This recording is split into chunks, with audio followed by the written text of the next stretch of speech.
میں اس کے برابر میں جا کر بیٹھ گئی۔ مجھے اپنے بے حد قریب دیکھ کر اس نے بس ایک تیکھی نظر سے ہی مجھے نوازا تھا، لیکن اس بار میں سوچ چکی تھی کہ ڈھیٹ بن کر اس کے پاس بیٹھی رہوں گی۔ میں بھی دیکھتی ہوں کب تک مجھ سے دور رہ سکتا ہے۔ لیکن باہر بہت ٹھنڈ تھی، میں جان بوجھ کر اپنی شال نہیں لے کر آئی تھی۔ میں نے کہا جے کے مجھے سردی لگ رہی ہے۔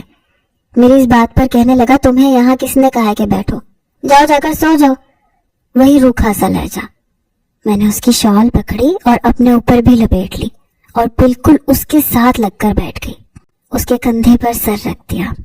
شاید اسے مجھ سے ایسی امید نہ تھی، لیکن میرا شوہر تھا، میں اسے ناراض نہیں رکھ سکتی تھی۔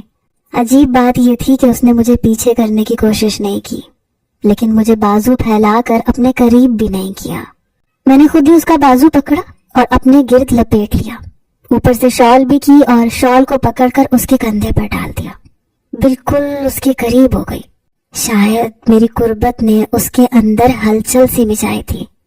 بار بار میرا سر اپنے کندھے پر دیکھ کر اپنا رخ بدل لیتا تھا۔ میں نے کہا مجھے بھوک لگ رہی ہے۔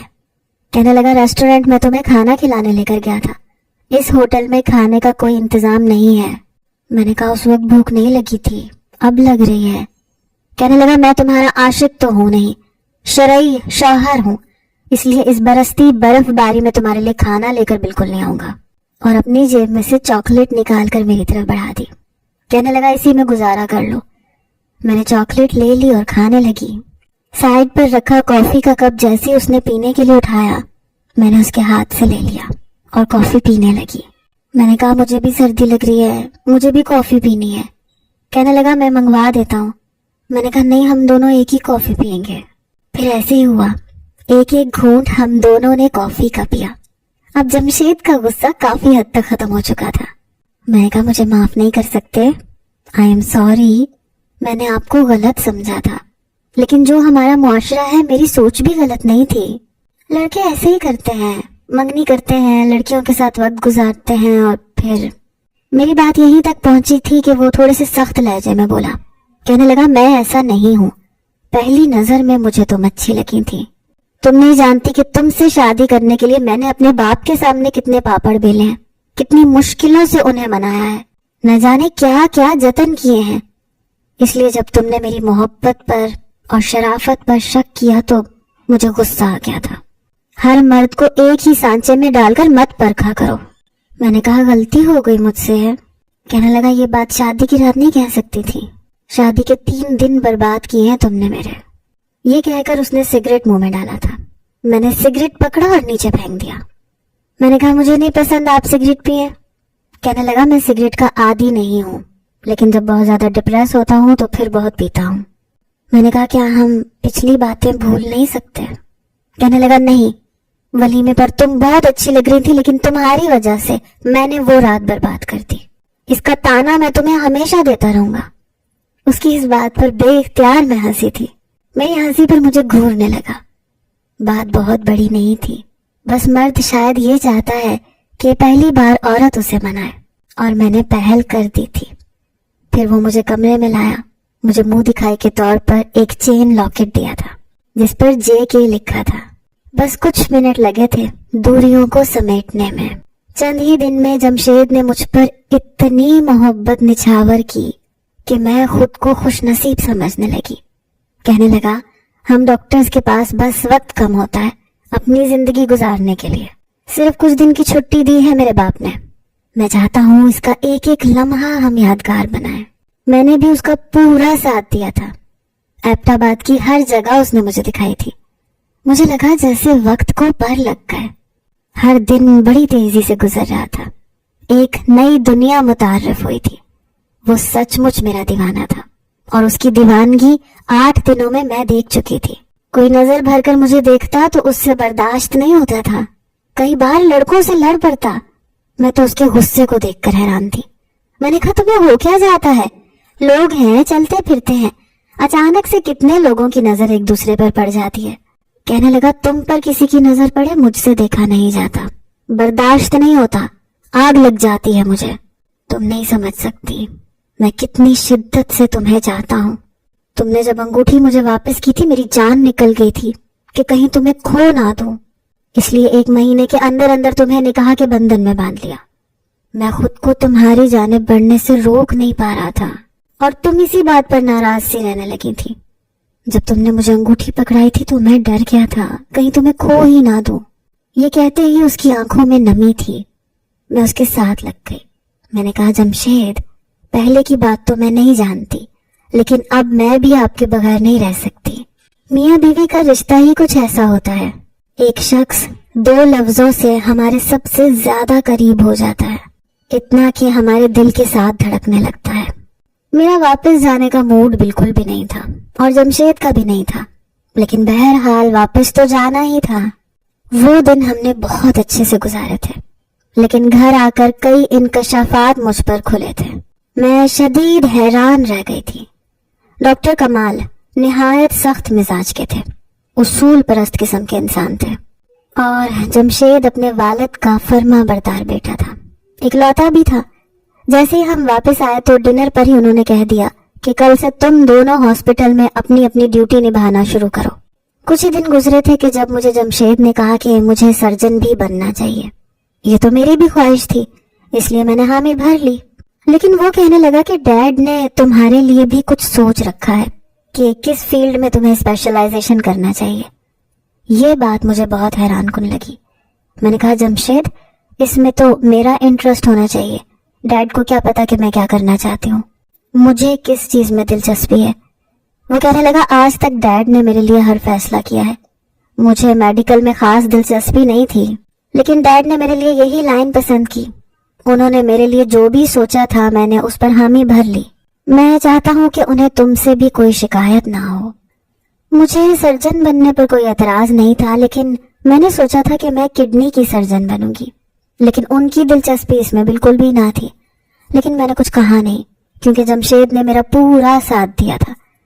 میں حیران تھی کہ سرجن بننے کے دوران ایک بار بھی ایسا نہیں ہوا کہ میں امید سے ہوئی ہوں۔ ہر عورت کی طرح میری بھی یہی خواہش تھی کہ ایک ننھا منا سا بچہ میری بھی گود میں آئے، لیکن ایسا نہیں ہوا تھا۔ جب میں سرجن بن گئی تو میری ویلیو اور بھی بڑھ گئی۔ میرے پاس او پی ڈی میں آنے والے مریضوں کی فیس سب سے زیادہ تھی۔ ایک سرجری کی فیس ڈاکٹر کمال لاکھوں میں لیتے تھے۔ میں اپنی پوری ایمانداری سے اپنا فرض نبھا رہی تھی، لیکن جو بات مجھے پریشان کرنے لگی وہ عجیب تھی۔ گو کہ جمشید کی محبت میں کوئی بھی کمی نہیں آئی تھی، لیکن مجھے ان کے ہاسپٹل کا نظام سمجھ میں نہیں آیا تھا، کیونکہ مجھ سے یہی کہا جاتا تھا کہ میں مریض کو یہی تاکید کروں کہ وہ سارے کے سارے ٹیسٹ اسی ہاسپٹل کی لیبارٹری سے کروائیں، انہیں ہی قابل قبول سمجھا جائے گا۔ اور ان ٹیسٹوں کے چارجز اتنے زیادہ ہوتے تھے کہ ایک بار انسان سوچ میں پڑ جاتا تھا، لیکن ہمیں یہ کہا جاتا تھا کہ ہم مریض کو اس قدر شک و شبہات میں ڈال دیں اسے لگے کہ ٹیسٹ کروانا بے حد ضروری ہے۔ دوسری بات جو میں نے نوٹ کی وہ یہ تھی کہ ڈی ہائیڈریشن کے معمولی سے کیسز میں بھی مریضوں کو ڈرایا جاتا تھا کہ بہت زیادہ پانی کی کمی ہو گئی ہے، صرف ORS کا پینا کافی نہیں ہے، ڈرپ لگوانی پڑے گی۔ حالانکہ ایسا کچھ نہیں ہوتا تھا، لیکن انہیں ایڈمٹ کر دیا جاتا تھا، ڈرپ لگائی جاتی تھی، اور ہزاروں کی فیس کی سلپ ان کے ہاتھ میں تھما دی جاتی تھی۔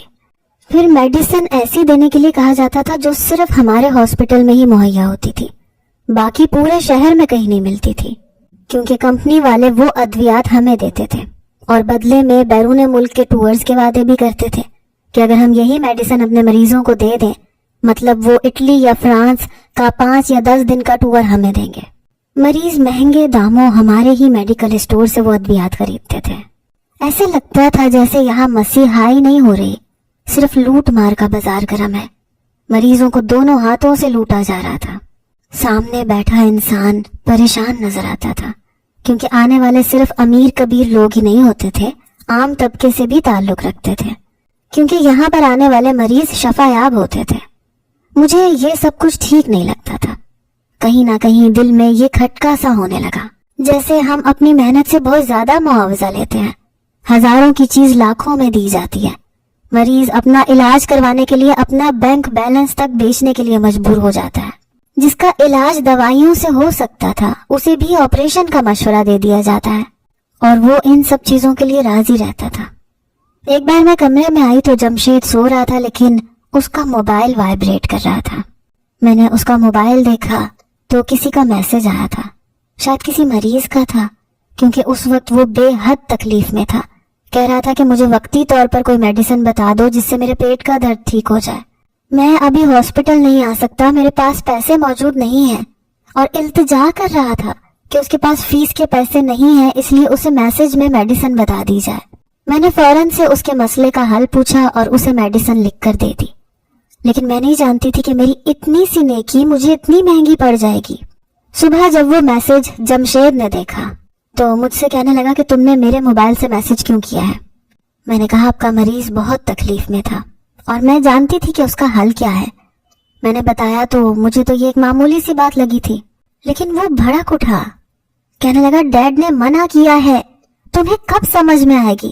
ارے اسے درد ہو رہا تھا تو ہونے دیتی، درد ہوگا تبھی تو وہ ہمارے پاس آئے گا نا، تبھی تو ہم سے چیک اپ کروائے گا، فیس بھرے گا، پھر ہم دوائی لکھ کر دیں گے۔ تم بھی بڑی عجیب ہو یار۔ میں نے کہا جمشید وہ بیچارہ درد سے تڑپ رہا تھا، کیا ہمارا یہ فرض نہیں ہے کہ ایک انسان ہمارے سامنے تڑپ رہا ہو اور ہم یہ دیکھیں کہ وہ فیس دے گا کہ نہیں؟ میرے خیال سے تو ڈاکٹر انسانیت کی خدمت کے لیے ہوتا ہے۔ وہ کہنے لگا کم آن یار، ہم بھی انسان ہیں، ہماری بھی ضروریات ہیں، مفت میں ڈاکٹری نہیں پڑھی ہم نے، لاکھوں کروڑوں لگے ہیں۔ میں نے کہا تو اس کا مطلب یہ ہے کہ وہ سارے پیسے ہم مریضوں سے وصول کریں گے؟ میری بات سن کر کہنے لگا ہاں بالکل کریں گے، ان کا علاج بھی تو کرتے ہیں نا، ہاسپٹل کے کوئی ایکسپینسز نہیں ہے، وہاں کی بجلی یوز کرتے ہیں، لیب کا خرچہ ہے، سب کچھ ہمیں ہی مینیج کرنا پڑتا ہے، تم کیا سمجھتے ہو یہ سب بغیر پیسوں کے ہوتا ہے؟ میں نے کہا ٹھیک ہے خرچے ہوتے ہیں، لیکن کیا ہاسپٹل کے تمام اخراجات کو بھی دیکھا جائے اور ہم اپنی عیاشیوں کو بھی دیکھیں، اس کے باوجود ہم مریضوں سے بہت زیادہ پیسے لیتے ہیں جو ناجائز ہے۔ ہم جانتے ہیں کہ انہیں کوئی بڑا مرض نہیں ہے، لیکن ہم خواہ ڈھیروں ٹیسٹ لکھ کر دے دیتے ہیں جو کہ بالکل ٹھیک نکلتے ہیں، لیکن ان پر لاکھوں روپے لگ جاتے ہیں۔ یہ کہاں کی عقل مندی ہے؟ ایک ڈاکٹر ہونے کے ناطے میں اچھے طریقے سے جانتی ہوں کہ وہ شخص ایک چھوٹے موٹے سے مرض میں مبتلا ہے، لیکن آپ کے والد کا یہ آرڈر ہے کہ مجھے ہر صورت انہیں ٹیسٹ کے لیے آمادہ کرنا ہے۔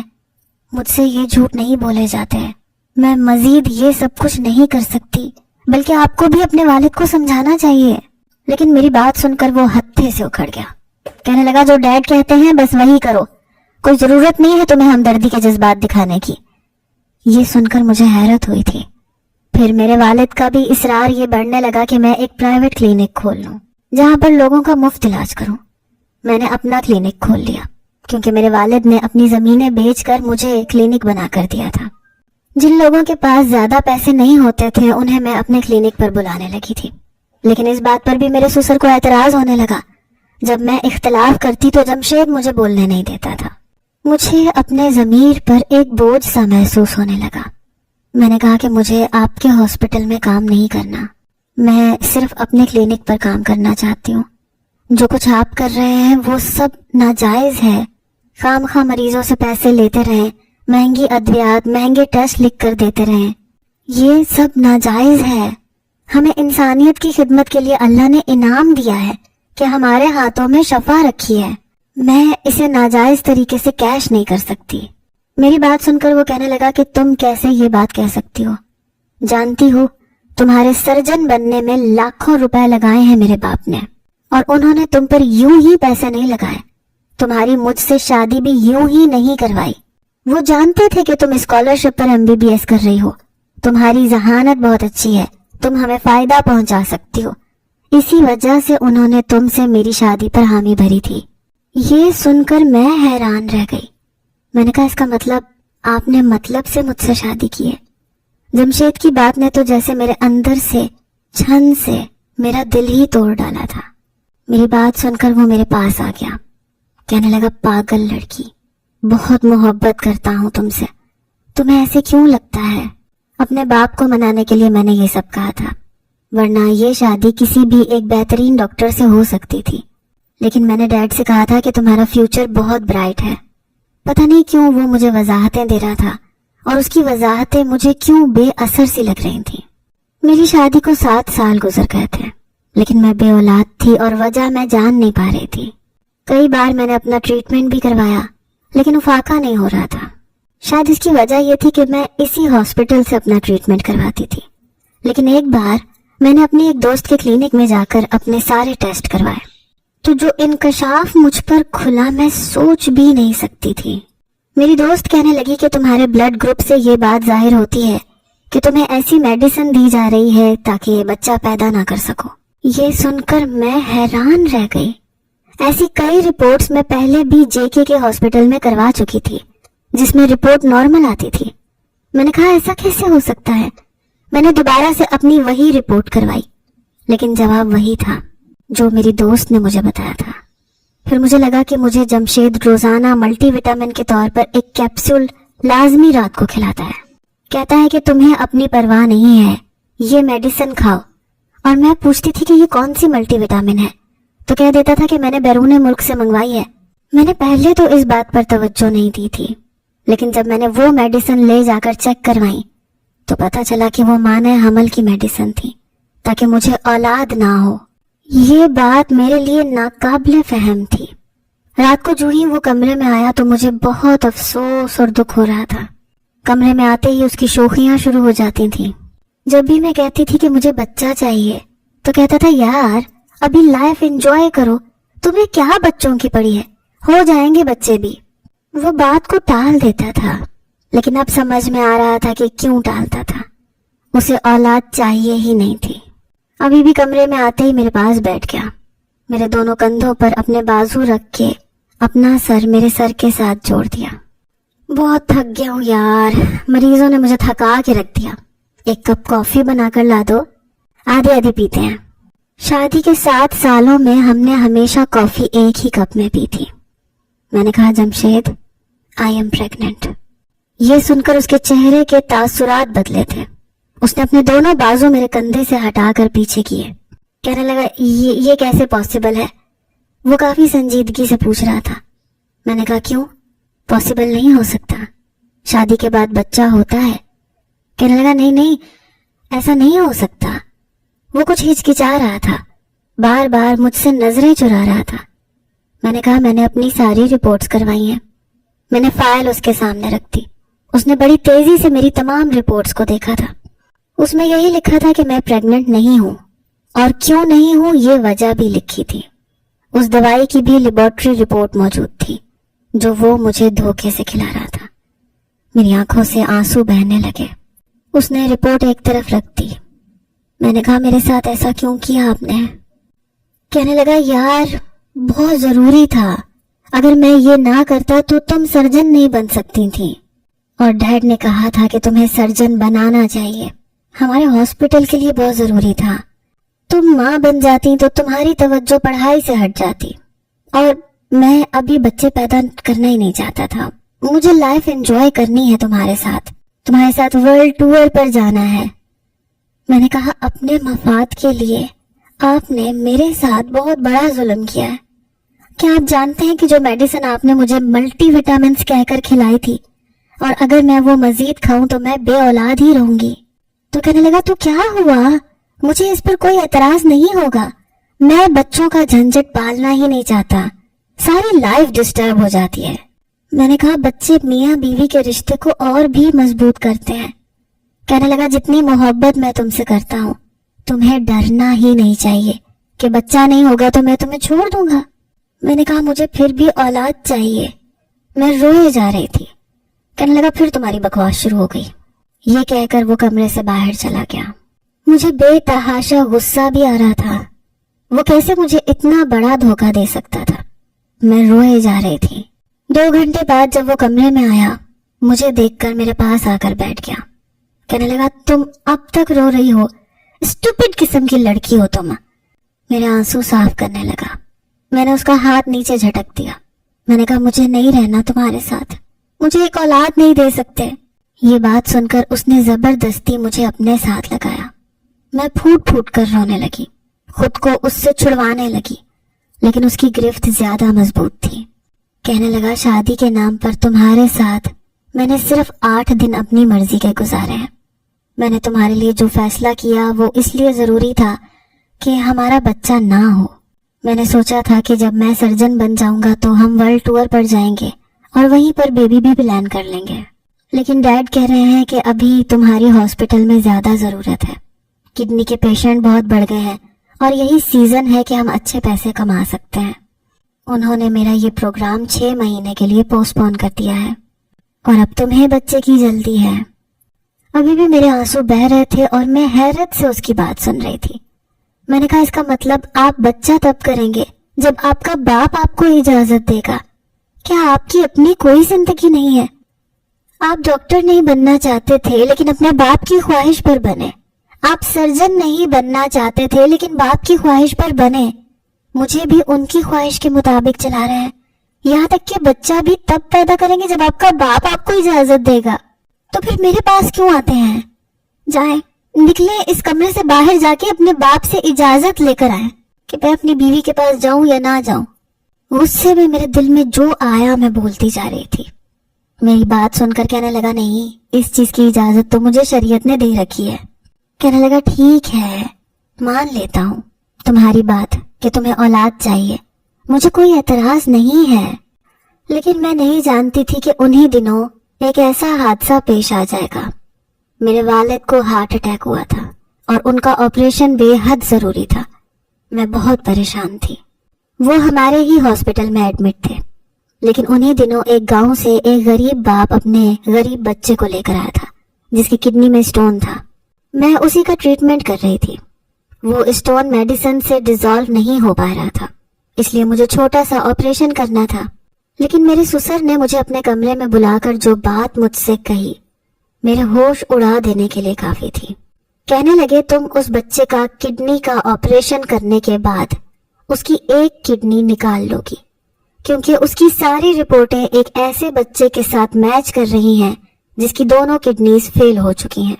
اب ٹرانسپلانٹ کے طور پر ہمیں ایک کڈنی کی اشد ضرورت ہے اور اس بچے کا باپ ہمیں اپنے بچے کی کڈنی ٹرانسپلانٹ اور کڈنی کے لیے پورے 2 کروڑ کی رقم دے رہا ہے.